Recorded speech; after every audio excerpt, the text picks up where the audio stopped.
Hello welcome दोस्तों, स्वागत करता हूँ फिर से आप सबको आपके अपने इस चैनल में। तो गाइस जिस वीडियो के अंदर हम डिटेल्स में डिस्कस करेंगे बिटकॉइन के बारे में, और साथ ही में हम यहाँ पर डिटेल्स में डिस्कस करेंगे एक इंपॉर्टेंट इशू के बारे में। आप में से बहुत सारे लोगों ने फ्यूचर ट्रेडिंग के अंदर बहुत बड़ी अमाउंट में अपने पैसे भी लॉस किए होंगे, तो इसके ऊपर पूरा डिटेल्स में इस वीडियो के अंदर डिस्कस करेंगे। और मेरा एक सब्सक्राइबर ने मुझे ये क्वायरी दिया है कि एक्जैक्टली उन्होंने बहुत बड़ी अमाउंट में अपना जो है पैसे फ्यूचर ट्रेडिंग के अंदर उनका लॉस हुआ है। $3000 के आसपास उन्होंने लॉस किया। तो अब इस टाइम पे एक्जैक्टली कैसे करके वो रिकवर कर सकते हैं, तो उसके ऊपर पूरा डिटेल्स में डिस्कस करेंगे। तो इस वीडियो के अंदर जो भी मैं आपको बताऊंगा वो मेरा पर्सनल ओपिनियन एंड थॉट्स होगा, तो इसको आपको बिल्कुल भी सीरियसली नहीं लेनी है। जो भी आप डिसाइड करोगे वो आपको अपने एंड से डिसाइड करनी है। मेरा कहने पर आपको बिल्कुल भी कुछ भी डिसाइड नहीं करनी है, क्योंकि मैं कोई भी फाइनेंशियल एडवाइज़र नहीं हूँ, ठीक है। तो सबसे पहले तो यहाँ पर आप इस टाइम पे बिटकॉइन के डोमिनेंस को देखोगे, तो डोमिनेंस के ऊपर मैंने सुबह भी आप लोगों से डिस्कस किया था, और जहाँ पर मैंने आपको बोला था कि डोमिनेंस यहाँ से ऊपर निकल सकता है। तो एक्जैक्टली अगर आप देखोगे तो डोमिनेंस यहाँ से ऊपर निकल गया, और जैसे ही डोमिनेंस ऊपर गया वैसे हमें जो है बाकी ऑल्ट्स के प्राइस के अंदर एक अच्छा सा ड्रॉप डाउन देखने को मिला।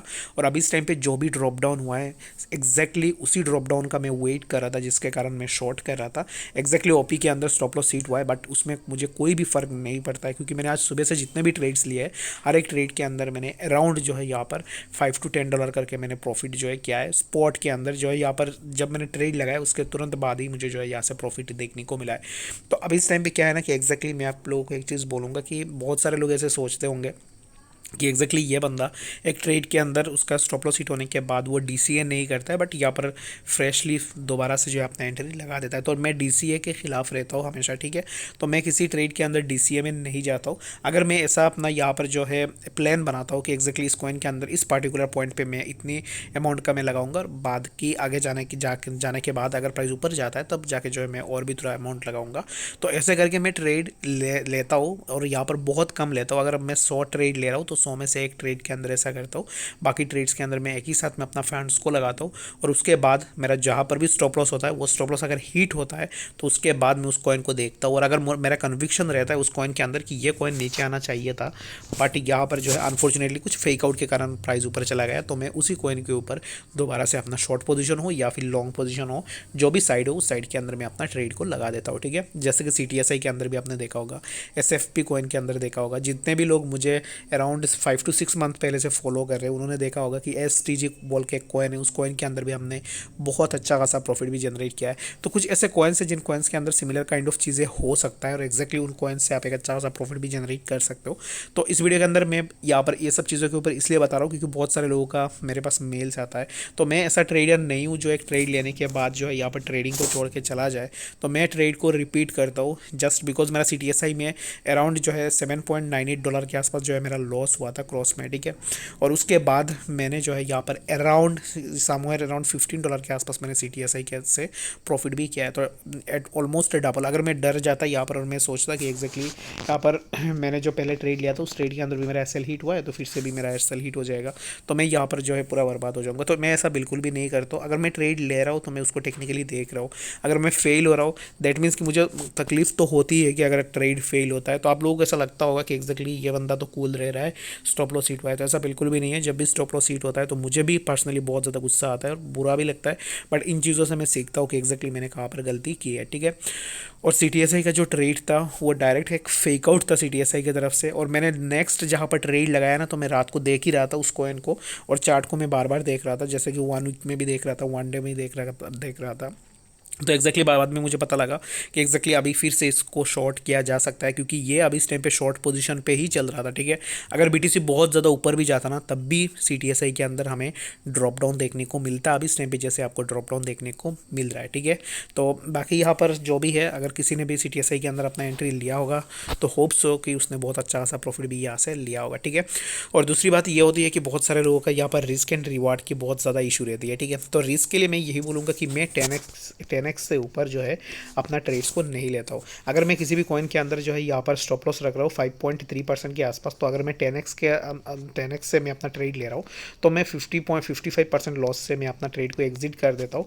यानी कि मेरा जो है यहाँ पर कुछ भी जैसे कि यहाँ पर लिक्विडिटी में नहीं होता हूँ, 10x के आसपास मैं अपना लीवरेज को रखता हूँ, ठीक है। होप्स हो कि आपको बातें समझ में आ गई होगी। बाकी आपका जो भी रिस्क है उसके अकॉर्डिंग आप अपने हिसाब से कर सकते हो। जो भी मेरा पर्सनल ट्रेड है वो मैं आप लोगों के साथ शेयर करता हूँ। बाकी अगर आपको सही लगे तो फिर आप उसको भी कॉपी कर सकते हो। बाकी अगर आपको सही ना लगे तो फिर आप मुझे कमेंट सेक्शन के अंदर बता सकते हो, या फिर आप मुझे मेल के अंदर भी ज़रूर से बता सकते हो, ठीक है। तो डोमिनेंस के ऊपर भी मॉर्निंग के अंदर हमने बात की थी। जितने भी लोगों ने मॉर्निंग में वीडियो देखा होगा उन्होंने शॉर्ट पोजीशन ओपन किया ही होगा और उन्होंने एक अच्छा सा प्रॉफिट भी जनरेट भी किया होगा, ठीक है। तो सिर्फ बात करते हैं यहाँ पर बिटकॉइन के बारे में कि एक्जैक्टली बिटकॉइन के प्राइस के अंदर क्या मूवमेंट होगा, और उसके बाद जो है हम यहाँ पर डिटेल्स में डिस्कस करेंगे कि एक्जैक्टली जिसका लॉस हुआ है तो वो अब इस टाइम पे लॉस को कैसे रिकवर किया जा सकता है। अब इस टाइम पे बिटकॉइन के प्राइस चल रहा है 16,828 के आसपास। एंड टू बी ऑनेस्ट अब इस टाइम पे बिटकॉइन के प्राइस के अंदर जो भी यहाँ तक ड्रॉप डाउन हुआ है ना, तो ये ड्रॉप डाउन मैं एक्सपेक्ट नहीं कर रहा था। जैसे कि सुबह के वीडियो के अंदर भी मैंने बोला था, मैं एक्सपेक्ट कर रहा था कि बिटकॉइन के प्राइस इसी जोन के आसपास अपना सपोर्ट को सस्टेन करेगा, ठीक है। बट अनफॉर्चुनेटली यहाँ पर सपोर्ट सस्टेन नहीं हो पाया और यहाँ से प्राइस के अंदर हमें ड्रॉप डाउन देखने को मिला। तो अभी इस टाइम के लिए फॉर नाउ बिटकॉइन के लिए मेरे हिसाब से प्राइस जो है अभी इस टाइम पे थोड़ा यहाँ पर अब इस टाइम पे आपको थोड़ा वेट करनी है, ठीक है। तो प्राइस को एक परफेक्ट प्राइस एक्शन बनाने दीजिए कि एक्जैक्टली प्राइस कौन से डायरेक्शन में जाएगा, उसके बाद ही जाके जो है आप अपना एंट्री बना सकते हो, ताकि क्या होगा कि आप यहाँ से एक अच्छा सा प्रॉफिट भी जनरेट कर पाओगे, ठीक है। तो अभी इस टाइम के लिए फॉर नाउ बिटकॉइन के प्राइस के लिए आप कुछ भी नहीं बोल सकते हो कि एक्जैक्टली प्राइस कौन से डायरेक्शन में जाएगा, और मेरा यहाँ पर मानना यह है कि प्राइस नीचे की तरफ ही आएगा, ठीक है। समवेयर अराउंड यहाँ पर एक्जैक्टली मैं इसको मार्क कर देता हूँ, तो प्राइस जो है मेरे हिसाब से इसी जोन के आसपास में देखने को मिल सकता है, जो कि समवेयर अराउंड 16,600 के आसपास भी हमें देखने को मिल सकता है, ठीक है। तो बात कर लेते हैं यहाँ पर सबसे पहला जो मेल मेरे पास आया है, तो वीडियो को आप देखते रहिए। बाकी अगर आपके साथ भी ऐसा हुआ है तो फिर आप वीडियो को ज़रूर से देखना। तो यहाँ पर ये जो मेरा सब्सक्राइबर है ना, ये मेरा बहुत पुराना सब्सक्राइबर है, और जो भी है अगर नया भी है तो उसमें मुझे कोई भी दिक्कत नहीं है। जो भी मेरा सब्सक्राइबर है सभी मेरे लिए इक्वल है। बट इस बंदे का क्या हुआ है कि यहाँ पर जो है उसने समवेयर अराउंड यहाँ पर वो 3,000 का लॉस हो गया उसका। तो यहाँ पर जो है पूरा मैंने पढ़ लिया है, तो ऑलरेडी अभी इस टाइम पे उसका यही कहना है कि अभी कैसे करके वो अपना लॉस को रिकवर कर पाएगा। तो एक्जैक्टली इस बंदे के साथ क्या हुआ है कि उसने यहाँ पर $3,000 का लॉस किया है, और वो पिछले 3 महीनों से फ्यूचर में ट्रेड कर रहा है, ठीक है। और $70 का लॉस सारा फंड लिक्विडेट हो गया, करीब $350 का लॉस हो गया है। मुझे बहुत इंपॉर्टेंट है, प्लीज़ यार अब मेरा सिर्फ $90 बचा है। तो अभी इस टाइम पे क्या है ना कि उस बंदे के पास $90 बचा हुआ है, तो क्या ये बंदा अभी इस टाइम पे अपना लॉस को रिकवर कर सकता है या नहीं। तो बहुत सारे ऐसे क्वेश्चन आते हैं कि अभी इस टाइम पे अगर आप $3,000 का यहाँ पर 3,000 मीन्स 3,000 अच्छा 30,000 का, सॉरी यहाँ पर इंडियन रुपीज़ में 30,000 का लॉस हुआ है उसका, $3,000 नहीं। तो 30,000 का लॉस हुआ है। दैट मीन्स कि वो बंदा अभी इस टाइम पे क्या सोचेगा कि एक्जैक्टली उसको 2 दिन में अपना 30,000 जो है उसको यहाँ पर जो है रिकवर करनी है। तो फर्स्ट ऑफ ऑल यहाँ पर मार्केट में अगर आप गेमलिंग करने जाओगे तो मार्केट आपको जो है यहाँ पर मार्केट से बाहर निकाल देगा, ठीक है। जैसे कि पहले ही मैंने आपको बोला है कि कोई भी ऐसा प्लान बना के आ रहे हो कि मेरा 30,000 लॉस हुआ है, 50,000 लॉस हुआ है, 1 लाख लॉस हुआ है, अगर आप लॉस को रिकवर करने के लिए मार्केट के अंदर आ रहे हो फिर से, तो इन दैट केस क्या होता है ना, 90% टाइम आप फेलियर हो जाते हो। फेल क्यों होते हो वो मैं आपको बताता हूँ कि जैसे कि आपका 30,000 लॉस हुआ है, आप क्या करोगे कि हर एक ट्रेड के अंदर आप गैम्बलिंग करने की सोचोगे। लाइक आप जो है यहाँ पर लिवरेज को इंक्रीज़ करोगे, अमाउंट को इंक्रीज़ करोगे, ताकि आपका जो है जल्दी बहुत ज़्यादा रहेगा कि एक्जैक्टली आपको जो है बहुत जल्द अपना जो भी लॉस है उस लॉस को रिकवर करनी है। तो इसके चक्कर में क्या होता है कि लोग यहाँ पर जो भी रिकवर करने आते हैं ना, तो उनका उससे ज़्यादा भी लॉस यहाँ पर हो जाता है। एंड फर्स्ट ऑफ ऑल 3 महीने से अगर आप ट्रेड करो तो फिर आपका 30,000 लॉस कैसे हो गया, ठीक है। एक्जैक्टली क्या सिग्नल से आप यहाँ पर ट्रेड ले रहे थे कि इतनी बड़ी अमाउंट में आपका लॉस हो गया, जो भी है आपका लॉस हो गया है।